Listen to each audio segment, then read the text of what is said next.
अस्सलाम वालेकुम स्टूडेंट्स। जी बच्चे, नेक्स्ट हमारा लास्ट टॉपिक रह गया था साइकस का, फीमेल कॉर्न। तो जो फीमेल कॉर्न्स है फीमेल प्लांट्स से प्रोड्यूस होती है। जिस तरह मेल कॉर्न में माइक्रोस्पोरोफिल कहते हैं उनके पार्ट्स को, इसमें मेगास्पोरोफिल कहते हैं। ये लूजली अरेंज क्राउन्स होते हैं। और जो मेगास्पोरोफिल है मैंने आपको बताया था, जिस तरह माइक्रोस्पोरोफिल लीफ की ही फॉर्म है, इसी तरह ये भी लीफ की ही फॉर्म है। और ये स्टार्ट वाला पोर्शन इसका मतलब बेसिकली यानी वुडी फॉर्म में आ जाता है, और अपर पोर्शन इसका पिन्नेट होता है। हर मेगास्पोरोफिल के पास 2 रो होती है बेसल आपकी स्पोरोफिल की, और जो यंग ओव्यूल्स हैं वो इसके नीचे की जानिब स्पोरोफिल के ऊपर की जानिब मौजूद होते हैं, जिसको हेड्स ने कवर किया होता है मुकम्मल तौर पर। लेकिन बिल्कुल टिप वाली पॉइंट पे जो है इंटेगुमेंट ज़रा लूज़ होता है, जो कि माइक्रोपाइलर एंड बनाता है, जहाँ से इसने फर्टिलाइजेशन करनी होती है। और जो न्यूक्लियस है वह यहाँ से प्रोजेक्ट करता है बाहर की जानिब। तो यहाँ पे माइक्रोपाइलर एंड होता है। इंटेगुमेंट्स जो है वो ऊपर की जानिब जब जाते हैं माइक्रोपाइलर एंड की तरफ, तो वहाँ पर आकर ये एक बीक लाइक स्ट्रक्चर बना देते हैं। और बाद में न्यूक्लियस जो है वो डिसऑर्गेनाइज हो जाते हैं, तो अंदर एक कैविटी भी ज़ाहिर हो जाती है। अंदर इसके जो सेल होते हैं न्यूक्लियर सेल्स में से कुछ cells as a megaspore mother cell के तौर पे एक्ट करते हैं, जो मियोसिस में जाके 4 मेगास्पोर बनाते हैं, जिनमें से 3 ख़त्म हो जाते हैं, और जो एक है वो एज आ फंक्शनल मेगास्पोर के तौर पर अमल करता है। अच्छा, जिम्नोस्पर्म में और इनमें एंजियोस्पर्म जो हम नेक्स्ट पढ़ेंगे, जिम्नोस्पर्म के बाद इनमें ये होता है कि जो माइक्रोस्पोर और मेगास्पोर है ये अलग नहीं होते हैं, ये रिलीज़ नहीं होते और किसी और पॉइंट पे फीमेल और मेल गैमेटोफाइट नहीं बनाते, बल्कि स्पोरोफिल के अंदर अटैच ही मेल और फीमेल गैमेटोफाइट बना देते हैं। यानी आप यूँ समझे कि मेल और फीमेल जो गैमेटोफाइट है ये काफ़ी रिड्यूस हो गए हैं जिम्नोस्पर्म और एंजियोस्पर्म के अंदर। जी बच्चे, तो जो मेगास्पोर है वो जर्मिनेट करता है, डिवीजन में जाता है, काफ़ी ज़्यादा न्यूक्लियस बनते हैं इससे, जो कि साइटोप्लाज्म के अतराफ में अरेंज हो जाते हैं सेल वॉल के इर्द गिर्द, और बाद में मल्टी सेलुलर बन जाता है, यानी न्यूक्लियस सेल्स में चेंज हो जाते हैं। और इनमें से क्या होता है कि जो 3 सेल हैं वो इनलार्ज हो जाते हैं और आर्चिगोनियल इनिशियल के तौर पर अमल करते हैं। और इनमें से जो अपर 3 है वो नेक और लोअर सेंट्रल सेल में चेंज हो जाते हैं। जी बच्चे, नेक सेल डिवाइड होकर उसी तरह से नेक और आर्चिगोनियम के बनाते हैं। होल उसके अंदर ग्रैनुलर प्रोटोप्लाज्म फिल हो जाता है। यानी जो फीमेल गैमेटोफाइट बन रहा है ना, वो स्पोरोफाइट वो जो अटैच है उसके साथ फीमेल स्पोरोफाइट के साथ, वहीं पे एक रिड्यूस फॉर्म में फीमेल गैमेटोफाइट बन रहा है, वहीं पे अटैच फॉर्म में।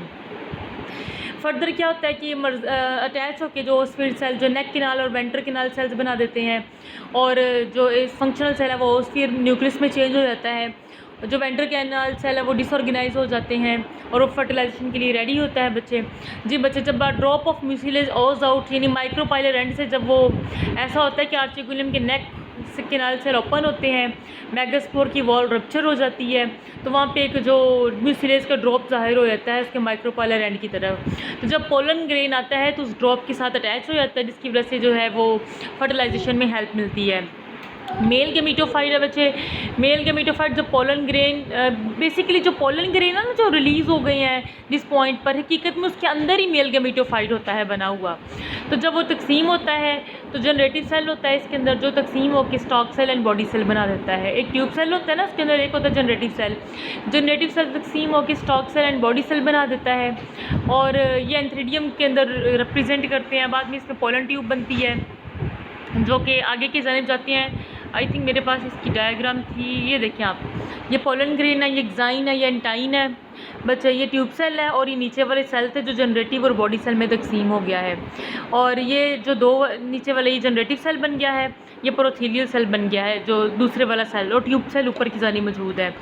अब ये जो स्टॉक सेल जो था, अब इनमें से नीचे जो प्रोथीलियल सेल था, ये प्रोथीलियल सेल इसने तकसीम होकर एक स्टॉक सेल बनाया है, ये इसका बॉडी सेल है।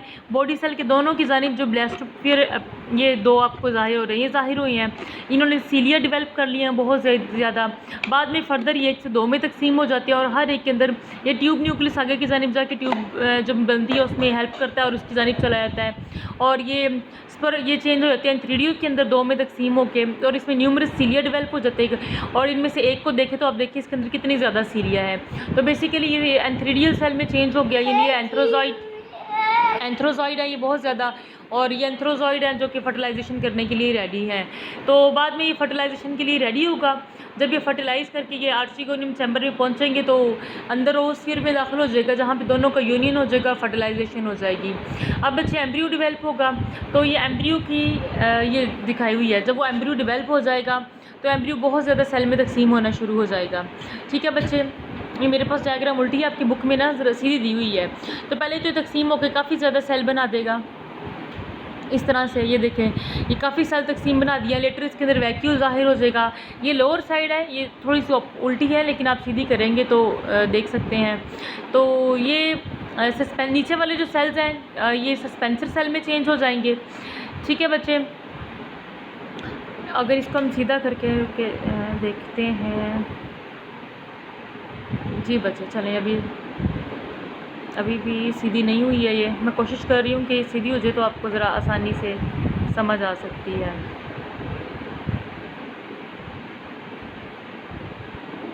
जी बच्चे अभी सीधी हो गई है। अब आप देखो कि जो लोअर वाले सेल्स हैं, ये वाले, ये नीचे वाले सेल जो हैं ये सस्पेंसर सेल बना देंगे। तक काफ़ी सारे ग्रुप तकसीम होते हैं। बिल्कुल एम्ब्रियो नीचे की जानिब आ जाएगा, ये ऊपर वाला सेल हिस्टोरियम बना देगा। ये इस तरह से होगी, ये पहले इस तरह से स्टार्ट होगी, एम्ब्रियो नीचे आ गया, ये सस्पेंसर आ गया, ये ऊपर की जानिब आ गया। फर्दर यहाँ पे प्रोथीलियल सेल तकसीम होना शुरू हो जाएंगे और ये एम्ब्रियो डेवलप हो जाएगा। यहाँ पे कॉटिलेडन डेवलप हो जाएंगे। सस्पेंसर सेल इधर आ जाएगा जो कि उसके एंडोस्पर्म में फर्दर आहिस्ता आहिस्ता ऊपर की जानिब यहाँ पे कट ऑफ होके एक कोल्यूराइजा बन जाएगा जो कि रेडिकल की हिफाजत करेगा ये नीचे की जानिब। इस तरह से आहिस्ता आहिस्ता इसके मुख्तलिफ टिश्यू तकसीम होकर ओवरऑल पूरी सीड की शक्ल तैयार कर लेंगे और फाइनल जो बनेगा वो इस तरह से होगा। ये आउटर लेयर है, ये देखिए सस्पेंसर सेल है। ये नीचे वाले सेल जो एम्ब्रियो थे वो उसमें चेंज हो गया और एम्ब्रियो के अंदर 2 कॉटिलेडन बन गए हैं और ये सीड बन गया है जिसके अंदर डिफरेंट पार्ट से जब ये जर्मिनेट करेगा तो दोबारा से ये स्पोरोफाइट प्लांट बना देगा। इसका मतलब है कि जो जिम्नोस्पर्म है इनके अंदर मेल और फीमेल गेमेटोफाइट अंदर ही होते हैं। जैसे पोलन ग्रेन के अंदर ही मेल गेमेटोफाइट है वही, और इसी तरह फीमेल गेमेटोफाइट है वो उसके अंदर ही, यानी जो आपने माइक्रोस्पोर मेगास्पोरेंजिया था उसके अंदर मेगास्पोर है वहीं पर, अभी स्टिल वो अटैच ही होते हैं उस प्लांट के साथ, अंदर ही गेमेटोफाइट बन जाता है। तो बच्चे तकसीम हो जाएगा। आप अपनी जब बुक में देखेंगे तो ये इसके बताया है कि डिफरेंट पार्ट्स कोलियोराइजा बन जाएगा जो कि रेडिकल की हिफाजत करेगा। अब बच्चे ये इसका लाइफ साइकिल भी आगे दिया होगा जो आपने ड्रा करने की कोशिश करनी। काफ़ी अहम टाइप है साइकस जो है, ये काफ़ी अहम टाइप है। ये इसका लाइफ साइकिल ड्रा किया हुआ है और बड़ा इसका चांस होता है कि right a note on your life cycle of cycas. अब बच्चे इसमें से आपने यहाँ पे आप देखेंगे तो आपकी बुक के अंदर लिखा हुआ है why Cycas is called living fossil. ये अलग से भी क्वेश्चन पूछ लेते हैं, ये समटाइम क्वेश्चन पूछते हैं why Cycas is called living fossil and explain its life cycle. तो आपने इसके अलग से करैक्टर्स बताने होंगे कि साइकस को लिविंग फॉसल क्यों कहते हैं, फिर इसका पूरा लाइफ साइकिल बताना होगा। तो ये आपकी बुक में एंड पे करैक्टर्स लिखे हैं, ये आप सामने देख रहे हैं। ये है, इसको लिविंग फॉसल इसलिए कहते हैं क्योंकि ये वो वाहद प्लांट है जिसके अंदर अपने आसपास जिम्नोस्पर्म में वो वाहद प्लांट है जिसके अंदर पुराने करैक्टर मौजूद है। जो पुराने फॉसल्स के अंदर करैक्टर थे ना, जिनके फॉसल्स प्लांट मिलते हैं, वो करैक्टर अभी तक इसके अंदर भी मौजूद है। ये वाहद प्लांट है, इस वजह से इसको लिविंग फॉसल्स कहते हैं।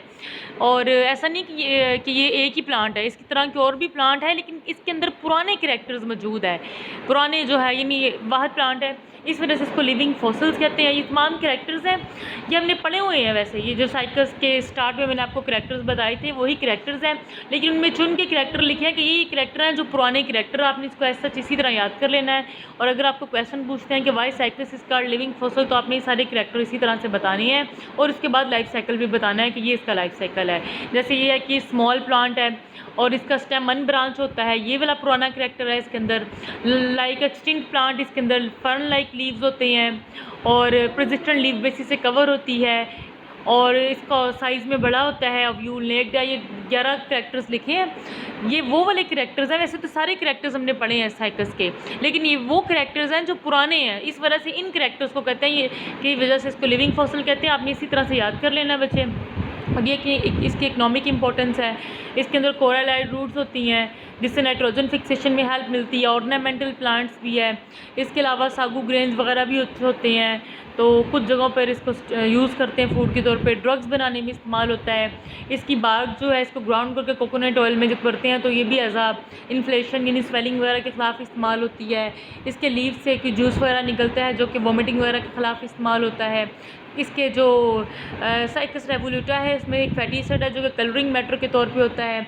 इसके अलावा इसके पत्ते हैं साइकस सर्सिनेलिस के जो हैट्स बास्केट वगैरह बनाने के इस्तेमाल होते हैं। अच्छा अगेन बच्चे, अगर आपसे क्वेश्चन पूछे why Cycas is called living fossil, तो आपने ये जो एंड पे करैक्टर है ये लिखने हैं, और अगर सिर्फ पूछे कि लाइफ साइकिल बताएं तो फिर आपने इसका लाइफ साइकिल बताना होता है। ठीक है बच्चे, और अगर लाइफ साइकिल पूछें फिर इसमें डेवलपमेंट वगैरह नहीं लिखते, उसकी जो उसकी एनाटमी नहीं लिखते, डेवलपमेंट लिखते हैं, एनाटमी नहीं लिखते हैं, जैसे रूट वगैरह की। अगर सिर्फ लाइफ साइकिल पूछा गया है और अगर नोट आते हैं तो फिर आपने सारा लिखना होता है। डायग्राम की आप प्रैक्टिस कीजिएगा।